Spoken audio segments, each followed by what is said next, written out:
सभी प्यारे बच्चों को जय श्री कृष्ण, राधे राधे। श्रीमद् भगवद गीता। श्रीमद् भगवद गीता एक महाग्रंथ है जिसे मुक्तिदायिनी भी कहा जाता है। ये बहुत अधिक पावन मानी गई है और ये भागवत महापुराण का एक हिस्सा है। जब महर्षि वेदव्यास जी ने महाभारत ग्रंथ की रचना की तो उन्हें विचार आया कि अपने शिष्यों को इसका ज्ञान कैसे पहुंचाएं। तब ब्रह्मा जी के कहने पर उन्होंने श्री गणेश जी का आह्वान किया और महर्षि वेदव्यास जी के कहने पर श्री गणेश जी ने यह ग्रंथ को लिखना आरंभ किया। तो इस प्रकार सर्वप्रथम गीता ज्ञान का उपदेश महर्षि वेदव्यास जी ने श्री गणेश जी को दिया था।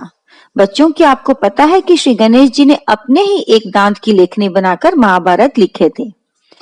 गीता जयंती हिंदू पंचांग के अनुसार मार्गशीर्ष मास की शुक्ल पक्ष की एकादशी तिथि को मनाया जाता है।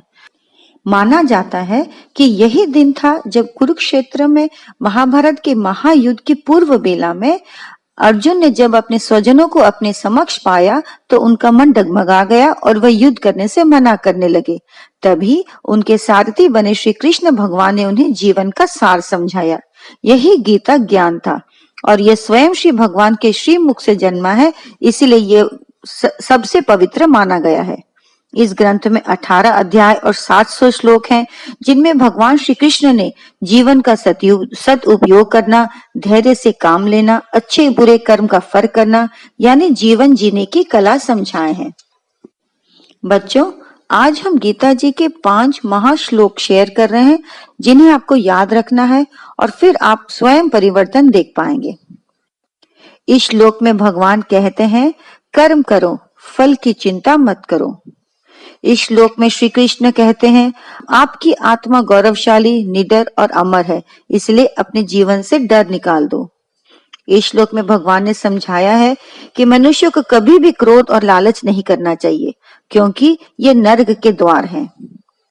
इस श्लोक में यह समझाया जाता है कि दुनिया में कुछ भी परमानेंट या स्थायी नहीं है। एग्जाम्पल, अच्छा या बुरा, तो चिंता करना बेकार है। इस श्लोक में प्रभु ने समझाया है कि अपने मन पर नियंत्रित रखना चाहिए। अपनी इच्छाओं और अपने विचारों आपको आपके मार्ग से भटकने न दे।